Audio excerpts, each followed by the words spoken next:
नमस्कार, मैं हूं पुण्य प्रसून वाजपेयी। बात दस्तक में है खबरों की। पहले गुल्लक हुआ करते थे, उसके बाद सरकारी स्कूलों में एक वक्त संचायिका भी शुरू की गई। आप पैसा जमा कीजिए, फिर एक चिल्ड्रन बैंक बना। तो आज शुरुआत दिखाते हैं कि बच्चों का ही आसरा है क्या। दरअसल ये बनारस के बच्चे हैं। नीतीश पांडे ने वहां से भेजे, उनसे बात करके। पैसा निकालने आए हैं। क्या होता है यहाँ पे? यहाँ पे पैसे निकाल के हम लोग घर पर सहायता करते मम्मी पापा को। हम 2008 में पैसा जमा करना स्टार्ट किए थे। 1 रुपया 2 रुपया मम्मी खाने के लिए देते थे, जमा करने के लिए देते थे। हम लोग यहाँ पे आके पैसा जमा करते थे 1-1 रुपया करके। आज मेरा बैंक में 2000 रुपया है, इसी के लिए हम पैसे आज निकालने आए हैं। ये बच्चों का बैंक है जो 1-2 रुपये जमा कर सकते हैं, और आज हम लोग का 1-2 रुपया पैसा जमा कर करके आज जुटा कर बहुत बड़े लोग का काम में मदद हो रहा है। जैसे मम्मी पापा के पास इस समय 500 का नोट था तो नहीं चल रहा है, तो इस समय हम लोग का 1-2 रुपये जो जमा किए थे वो इस समय काम दे रहा है। खाते हैं, इसके बारे में कोई जानकारी? इस बैंक में 1838 खाते हैं और लड़कियां हैं 860, लड़के हैं 860 और लड़कियां हैं 968। ये बैंक अलग कैसे? इस बैंक में बच्चे ही पैसा निकालते हैं और बच्चे ही पैसा जमा करते हैं। यहाँ पे बच्चों में लड़ाई झगड़ा नहीं होता है। यहाँ शांति से आते हैं, पैसा निकालते हैं और बच्चे ही अपना पैसा निकालते हैं। माँ बाप उनके नहीं आते निकालने। और बच्चों का फुटकर जो है वो 100 रुपये का हो या 10 का नोट हो, वो आते हैं यहाँ पर फुटकर कर लेकर जाते हैं। बच्चे आ रहे हैं, पैसा निकाल रहे हैं और अपने माता पिता को ले जाकर दे रहे हैं। वो माँ बाप अपने बच्चों के पैसे लेकर घर में सामान खरीद रहे हैं और अपनी समस्याओं। लेकिन इस दौर में तो बच्चों की दुनिया में सेंध लग चुकी है। चाहे वो राजनीतिक सत्ता हो, मौजूदा वातावरण हो, सेंध तो लगा। जिक्र इस देश में बार बार होता है और दृष्टि यह है कि इस देश का मित्रों क्या होगा, कहां से शुरुआत की जाए। देश की राजनीति बदल रही है, तलखी आ रही है, गुस्सा भरा हुआ है। संसद मायने नहीं रखेगी, सब कुछ सड़क पर होगा। राजपथ से इतर जनपद पर हर किसी को चलना होगा। रिपोर्ट देखिए, अंदाज कुछ वही है। जिनकी जानें चली गई गलत पॉलिसी की वजह से, सरकार की वजह से, उसके लिए किसको दंड करना चाहिए, उसके लिए किसको सजा देनी चाहिए। सबके घर में होम डिलीवरी हो रही है। उनके पुराने 500, 1000 के नोट ला रहे हैं और 2-2 हजार रुपए के नोट उनके घर पहुंचा रहे हैं। भाई डरना मत, वो एजेंसी को देकर डरना मत। आपको हिम्मत है तो जेल में भर दो, हिम्मत है तो गली जला दो।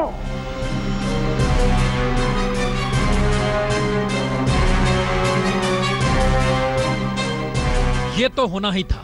देश का वो समूचा सच जो अब तक न सड़क पर कहा जा रहा था, न संसद में। अब वो कहा जाएगा, खुलकर कहा जाएगा, क्योंकि प्रधानमंत्री मोदी ने नोटबंदी के साथ जिस राजनीति को हवा दी है, वो अब संभ्रांत तरीके से महज चुनाव लड़कर जीतकर हो नहीं सकती। क्योंकि धर्म या जाति की राजनीति से इतर पहली बार प्रधानमंत्री मोदी ने उस पूंजी पर उंगली उठाई है जो आजादी के बाद से देश की सियासत और देश के प्राकृतिक संसाधनों की लूट और भारत को बाजार में बदलने से जुड़ती चली गई। क्योंकि आपने गरीबों से लूट के लाया हुआ है। ये गरीबों का पैसा है, तुमने लूटा है। मैं लूटने नहीं दूंगा, ये मैं कह के निकला हूं भाइयों। तो मोदी ने देश के उस मर्म को पकड़ा जिसे कोई राजनेता छूने से घबराता था, क्योंकि संवैधानिक संस्थाओं तक के भीतर के खोखलेपन को हर कोई महसूस तो करता था, लेकिन लोकतंत्र की दुहाई देकर हर सत्ता मदमस्त रहती थी। तो सवाल 3 है। पहला, क्या मोदी ने राजनीतिक सत्ता की जड़ों पर ही जनता के गुस्से के भरोसे हमला बोल दिया? दूसरा, क्या मोदी पारंपरिक तौर पर काम कर अपने कार्यकाल को पूरा करना नहीं चाहते हैं? और तीसरा, क्या संसदीय प्रणाली ही भ्रष्ट हो चुकी है और बदलने के लिए पूंजी पर चोट ही जरूरी है? यानी तीनों हालात कहीं ना कहीं भारत के भीतर के उस खोखलेपन को ही उभारते हैं जो पूंजी के आश्रय चल रही है। उसे काले धन का नाम दिया जाए या भ्रष्टाचार का, वो प्रभावी तबके से चल रही है। संस्थानों को खत्म कर राजनीतिक सत्ता को ही सब कुछ करार दिया जा रहा है। तो क्या राजनीतिक तौर तरीके अब बदल जाएंगे, या फिर राजनीतिक तौर तरीकों का संघर्ष सड़क पर संसद को भी खारिज कर शुरू हो जाएगा, या फिर देश के भीतर का वो मवाद जो राजनीतिक सत्ता को लोकतंत्र के नाम पर खड़ा करता है, अब उसमें भी सेंध लग जाएगी। क्योंकि रिजर्व बैंक के बाहर अगर दिल्ली और बंगाल के मुख्यमंत्री खुले तौर पर ये ऐलान करते हैं कि हालात अराजक हैं और 3 दिन का वक्त देते हैं सुधर जाओ, तो इसके मतलब क्या है? 3 दिन का अंदर अगर वापस कर ले ठीक है, प्लानिंग कर लो ठीक है, ये हाल निकालो तो ठीक नहीं है। अगर आप नहीं करोगे तो प्लीज रियलाइज हम लोग भी जिंदा है, हम लोग इसको छोड़ने वाला नहीं है। 3 दिन के अंदर इसको वापस लो, नहीं तो इस देश के अंदर बगावत होगी, इसको बर्दाश्त नहीं करेंगे और इस देश की जनता को खड़ा होना पड़ेगा। और दूसरी तरफ संसद के भीतर कांग्रेस के नेता, जवान हो या किसान, सभी की शहादत या मौतों के लिए मोदी सरकार को कटघरे में खड़ा कर देश की सीमा से लेकर पीढ़ियों से अन्न खिलाने वाले किसानों की खुदकुशी वाले हालात के लिए जर्जर व्यवस्था का खुरदुरा चेहरा बताने से नहीं चकते तो भी समझ लीजिए ये कैसे हालात हैं। 40 आदमी मर गए, इतने तो दुश्मन के हाथ से भी नहीं मरे थे। दुश्मन के हाथ से जितने अपने हमारी गलत पॉलिसी की वजह से मरे, तो कहता है ये पाकिस्तान से कंपेयर हो। और इन आवाजों का विरोध देशभक्ति या राष्ट्रवाद के जरिए देश हित में अगर साधा जाता है और जनता से जोड़कर सत्ता अपनी आवाज तेज करना चाहती है, यानी ना सिस्टम ना ही किसी तरीके की गवर्नेंस, जिक्र जनता का, तो भी समझ लीजिए भयंकर गति किया है। उन्होंने पाकिस्तान का नाम लेके पाकिस्तान का सर्टिफिकेट दिया है, शर्म का बात है किसका। यानी देश का सिस्टम हो या देशभक्ति का नारा, विपक्ष का आरोप हो या सत्ता के प्रत्यारोप, अगर हर रास्ता संविधान की मर्यादा को तोड़कर जन अदालत में ही समाधान का रास्ता खोज रहा है, तो समझ लीजिए संसद में नहीं, अब सारी बहस सड़क पर जनता के बीच ही होगी, जो खतरे की घंटी है। खतरे की घंटी का जिक्र क्यों? खतरे की घंटी का जिक्र यूं कि इस देश में एक पिरामिड है, उस पिरामिड को उलट दीजिए, नोटबंदी उसी दिशा में उठाया गया कदम है। लेकिन पिरामिड उलटने की ताकत क्या वाकई राजनीतिक सत्ताओं में होती है? जरा पिरामिड है क्या, ये देख लीजिए। ये पिरामिड देश का ऐसा सच है जिसमें 84% लोगों को 2 जून की जद्दोजहद में ही जिंदगी गुजारनी पड़ती है। यानी ग्रामीण भारत के 62 करोड़ लोग तो शहरी गरीब 32 करोड़ लोग। जो देश के 6 करोड़ रजिस्टर्ड बिजनेस है, उनके साथ तमाम अनरजिस्टर्ड विक्रेताओं और उनके धंधों से किसी भी तरीके से जुड़े हुए लोगों की तादाद 26 करोड़ से ज्यादा की नहीं है। जबकि देश के 873 परिवार देश के पिरामिड के टॉप पर बैठे हैं। और अगर इन्हीं के आश्रय देश के कितने संसाधनों पर इनका कब्जा है, तो इसे भी समझ लीजिए। महज 873 परिवारों के पास देश का 67% संसाधन है, जबकि 14% संसाधन धंधों से जुड़े, यानी जिनके पास काम है, उन 26 करोड़ लोगों के साथ जुड़ा हुआ है। जबकि शहरी गरीबों की तादाद 1991 के आर्थिक सुधार के बाद 12 करोड़ से बढ़ते बढ़ते 32 करोड़ तक पहुंच चुकी है, लेकिन उनके पास इस देश के महज 8% संसाधन ही हैं। जबकि देश के 60% लोग, यानी 62 करोड़ लोग जो ग्रामीण भारत में रहते हैं, खेती पर टिके हैं, तो उनके पास देश की संपत्ति का सिर्फ 11% हिस्सा आता है। और यहीं से शुरू होता है कि देश का वो अनकहा सच जो हाहाकार के साथ सड़कों पर नोटबंदी के साथ अब नजर आने लगा है। अनकहा सच इसलिए क्योंकि अगर वाकई सरकार को देश की इकोनॉमी की फिक्र है, तो नोटबंदी के बाद 50 दिन के समय का मतलब होता क्या है, यह भी समझ लीजिए। विकास दर में 3 से 4% की कमी इस दौर में आ सकती है, क्योंकि मौजूदा वक्त में बाजार के पिरामिड के सबसे निचले स्तर पर छोटी दुकान हो, खुदरा व्यापारी हो, रेस्तरां हो या किसानी हो, राजस्व में 50% की कमी आ ही जाएगी। और माना यही जाता है कि 3.65 दिन में जीडीपी का 1% हिस्सा बनता है, जिसकी कीमत 1,20,000 करोड़ होती है। और हालात बता रहे हैं कि नोटबंदी के बाद उत्पादन में 25% की कमी आ गई है, यानी इकोनॉमी को हर 3.65 दिन में 30,000 करोड़ का नुकसान हो रहा है। और अगर ये रुकावट 15 दिन तक जारी रहती है, तो तकरीबन 1,20,000 करोड़ का नुकसान हो जाएगा। और 15 दिन के बाद अगर ये हालात फिर भी नहीं सुधरते, यानी 50 दिन तक हालात हर तरह के उत्पादन के मद्देनजर ही ऐसे रहते हैं, तो 3.5 लाख करोड़ से 4 लाख करोड़ के राजस्व घाटे तक ये पहुंच सकती है। यानी नोटबंदी के ऐतिहासिक कदम से अगर कालाधन 3.5 लाख करोड़ के बराबर आ भी जाता है, तो भी जश्न मनाने की स्थिति में भारत आ नहीं पाएगा, क्योंकि बाजार के तौर पर मंदी के हालात बाजार में आ जाएंगे। जीएसटी लागू कराना मुश्किल होगा। इकोनॉमिक सोशल इंडेक्स पिरामिड के 80% लोगों को और नीचे ले जाएगा। लेकिन पिरामिड के ऊपरी तबके को कोई छू नहीं पाएगा, यानी 150 लाख करोड़ की जिस जीडीपी में शामिल 30 लाख करोड़ के काले धन की खोज जारी है, वो 3% से ज्यादा आएगा नहीं। और मंदी के असर से देश के सामाजिक आर्थिक तौर पर यह संदेश जाएगा कि राजनीतिक सत्ता के हाथ देश कठपुतली हो चला है। यानी कई देश जो इससे पहले इस राह पर चल निकले, उस दिशा में भारत जाए या ना जाए, सत्ता क्या जाने को तैयार है? ये फिलहाल सवाल है, क्योंकि प्रधानमंत्री ने 50 दिन मांगे हैं, लेकिन खतरे की घंटी तो सुनाई दे रही है।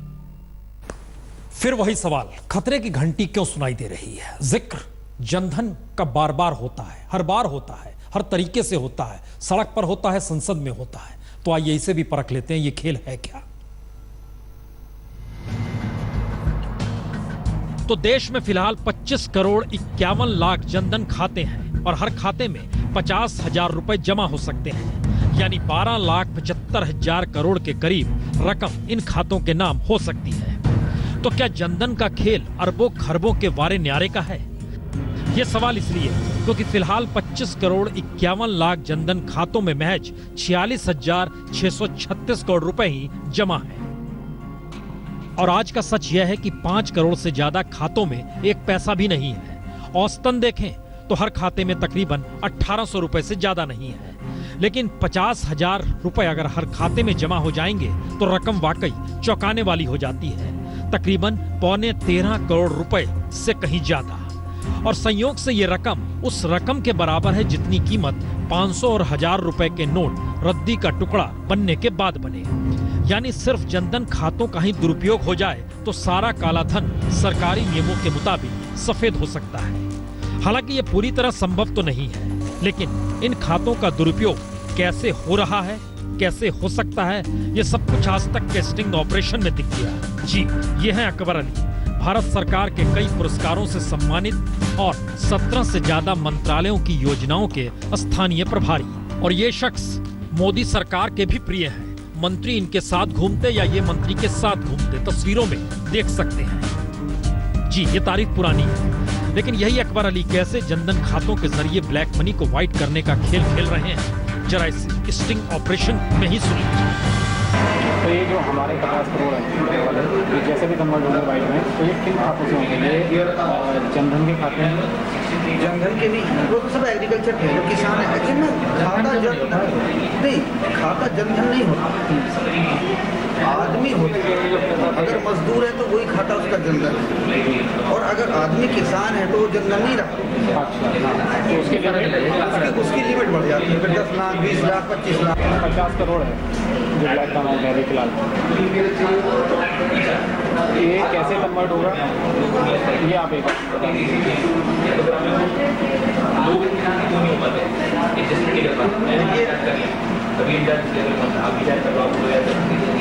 तो हमें कम से कम 1 साल का वक्त,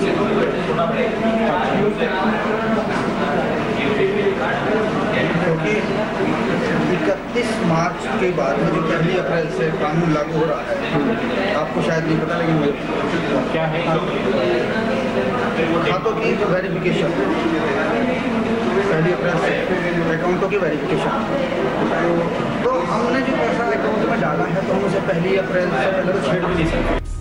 तो अकबर अली से हम दिल खोल कर सवाल कर रहे हैं और वो साफ साफ सरल शब्दों में मन की बात हर सवाल के जवाब के तौर पर देते चले जा रहे हैं। और जब हमने पूछा वो इतने सारे जनधन खातों का इंतजाम कैसे करेंगे, तो वो बोले, डोंट वरी सर। जनधन के खाते हैं, जनधन के भी, वो तो सब एग्रीकल्चर के जो किसान है। एक्चुअली तो अपने पास ऐसे कितने अकाउंट होंगे, चाहे जनधन के हों चाहे किसानों के हों, जिनके थ्रू हम लोग कन्वर्ट कर लेंगे ब्लैक में? तो अकाउंट की चिंता नहीं, 850 कितने करवाए थे? 8,500। तो ऐसे कितने अकबर अली जनधन योजना के खातों के आसरे ब्लैक मनी को व्हाइट करने का खेल खेल रहे होंगे, कोई नहीं कह सकता। और सच यह भी कि जनधन खातों के खाता धारकों का कोई पैन कार्ड तो है नहीं, यानी सरकार के पास इनकी इकलौती पहचान उनके छोटे से घर का पता है, एड्रेस, जो कभी भी छोड़कर वो कहीं भी जा सकते हैं। फिर उन्हें पकड़ना आसान नहीं होगा, लेकिन इन खातों से करोड़ों के वारे न्यारे तो हो ही सकते हैं। जमशेद खान के साथ सुशांत पाठक, स्पेशल इन्वेस्टिगेशन टीम, आज तक।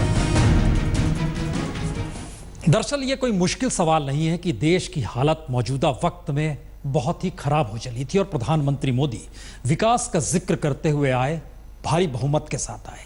लेकिन सवाल यही, इस देश में ठीक कौन करे? ब्यूरोक्रेसी को ठीक कौन करे? इतने सारे मंत्रालय हैं, कौन ठीक करे? इतने पीएसयू हैं, ठीक कौन करे? ठीक कर पाना ना कर पाना, इन सब के बीच में क्या नोटबंदी आकर खड़ी हो गई? इस बात का जिक्र हम क्यों कर रहे हैं? देश को जरा समझ लीजिए, देश की हालत है क्या और किस तरीके से करोड़ों अरबों खरबों रुपए कहां पर उड़ा दिए जाते हैं। खाने को रोटी नहीं है तो केक क्यों नहीं खाते? यह बयान 1789 में फ्रांसीसी क्रांति से ऐन पहले राजा लुई 16 की दुल्हन मेरी एंटोनो का है। आपके पास रुपया नहीं है तो प्लास्टिक मनी का इस्तेमाल क्यों नहीं करते? यह बयान नोटबंदी के ऐन बाद मौजूदा सरकार का है। तो देश किन हालात में फंस गया है, यह समझने के लिए देश चल कैसे रहा है, इसे समझने की कहीं ज्यादा जरूरत है। 1947 में नेहरू मंत्रालय में 17 मंत्री थे, मोदी सरकार में 75 मंत्री हैं। 1947 में 18 विभाग में 19 सचिव हुआ करते थे। उस वक्त कुल 143 आईएएस थे। आज 134 सचिव हैं और कुल 4800 आईएएस हैं। दुनिया के सबसे ज्यादा विभाग मंत्री भारत में ही हैं, जिससे 1.5 लाख करोड़ का बोझ जनता पर पड़ता है। ऐसा भी नहीं है कि सुधार की सोची नहीं गई, लेकिन राजनीतिक सत्ता इस देश में ऐसी मजबूत होती चली गई कि उसने सब कुछ अपने हिसाब से ही घुमाया। 1966 और 2009 में छोटे सरकार की वकालत एडमिनिस्ट्रेटिव रिफॉर्म कमीशन ने की, लेकिन इसे किसी ने लागू नहीं किया। सत्ता ने खेल ही उलट दिया। 2004 से 2016 के बीच 74 घाटे वाले पीएसयू पर 53,772 करोड़ रुपए खर्च कर दिए गए और उनसे मिले कितने? मिले 33,960 करोड़। सीएजी ने 157 केंद्रीय पीएसयू 2014-15 के वक्त घाटा करते हुए दिखलाया और कहा 1,10,000 करोड़ का घाटा हो रहा है, लेकिन सरकार ने कोई कदम नहीं उठाया। मौजूदा सरकार के वक्त ही 2014-15 के सर्वे में 298 केंद्रीय पीएसयू का खर्च 10 लाख करोड़ बताया गया, जिसका क्या उपयोग है कोई नहीं जानता। दरअसल 1971 से ही बैंकों के राष्ट्रीयकरण के साथ राजनीतिकरण की शुरुआत तो इंदिरा गांधी ने की थी और उसी का असर कि 2013-15 में 1,14,000 करोड़ कर्ज के खेल से उभरा, तो इस वक्त कुल कर्ज 13 लाख करोड़ से ज्यादा का है, जिसे उद्योगपति लेकर चंपत हो चले हैं, लौटा नहीं रहे। तो सवाल सिर्फ ये नहीं कि दिल्ली से चला 1 रुपया ग्राउंड जीरो तक पहुंचते पहुंचते 15 या 16 पैसे के तौर पर ही क्यों बचता है। सवाल है कि देश चलाने का समूचा नजरिया ही राजनीतिक है। इसीलिए जिम्मेदारी से मुक्त सरकारें हैं, सजा देने वाले कानून है नहीं। ब्रिटिश दौर के कानून चल रहे हैं और उन्हें लागू कराने वाले संस्थानों का भी राजनीतिकरण कर दिया जा चुका है। जांच एजेंसी, पुलिस, सत्ता या प्रभावी लोगों के लिए हो गई है। न्यायपालिका महंगी हो चली है और असर इसी का कि बीते 3 बरस में डिफेंस की 1073 एकड़ जमीन पर कब्जा हो गया। रेलवे की 1 लाख एकड़ से ज्यादा जमीन पर कब्जा राजनीतिक वरदहस्त से बिल्डरों और डेवलपरों ने किया, जिसकी कीमत 35 लाख करोड़ से ज्यादा की है। यानी सुधार हो कैसे, इस दिशा में कोई राजनीतिक सत्ता ने कभी सोचा ही नहीं। और असर फिर इसी का हुआ कि पानी, शिक्षा और हेल्थ सर्विस तक कमाई का जरिया बन गई, यानी प्राइवेट सेक्टर इससे भी कमाने लगा। और शायद इसीलिए नोटबंदी के बाद अब जिंदगी जीने की न्यूनतम जरूरतों पर बनाई है तो लुटियंस की दिल्ली मदमस्त है।